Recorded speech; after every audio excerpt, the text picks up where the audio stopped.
Hello and welcome to this first installment of the RadiMation tutorials. I'm Jelle from RadiTech and I'm going to guide you through these tutorials. Today we're going to start very simple and very easy just on how to install RadiMation on your computer. To do this, simply go to raditech.com. I already have the website started up right away. Go to EMC software and RadiMation downloads and click this link. On the following page there will be some information you need to fill in into this form.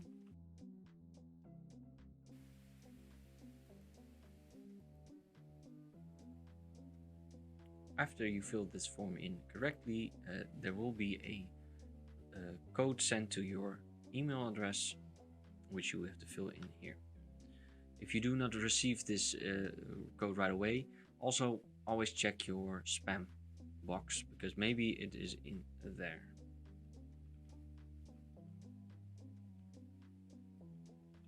It's also good to remember that one of these codes is valid for 15 minutes or when it's used. So if it's used for one time, you cannot use it again and you will have to fill in the form again, or you can create an account at raditech.com. Simply go to the login screen and make your account there. So we've arrived at the RadiMation download page itself. On the first header we see the latest version of RadiMation. If you scroll down, you can also download the latest drivers for RadiMation. So let's say that you don't want to download a new or a different version of RadiMation, you can simply just download the latest driver set. You can do that here. The other and older versions are stated below. Note that each RadiMation version has its own release notes, which will always be available right under the header of the version that you are interested in seeing, just by clicking this link. They will always redirect to the RadiWiki, and on the RadiWiki you can see these notes for the update. Note that also RadiMation has a risk indication on how likely it is to have a bug in RadiMation. Major releases, which are verified and tested releases, have a very low chance on having errors or bugs. Minor releases, which have very minor changes as well done to them, have a somewhat higher risk. This will always be shown right above the download button itself of the version. So to download RadiMation, simply click the button of the version that you want to download and it will start downloading right away.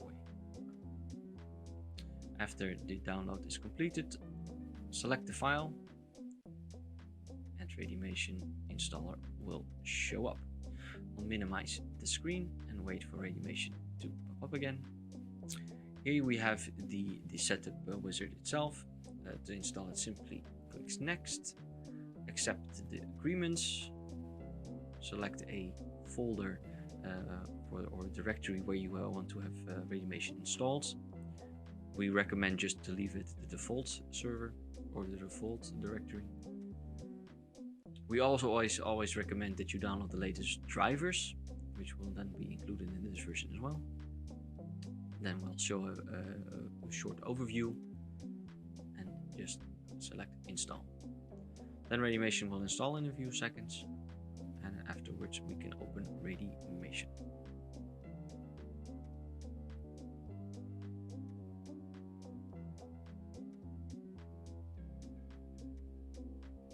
So now RadiMation is installed.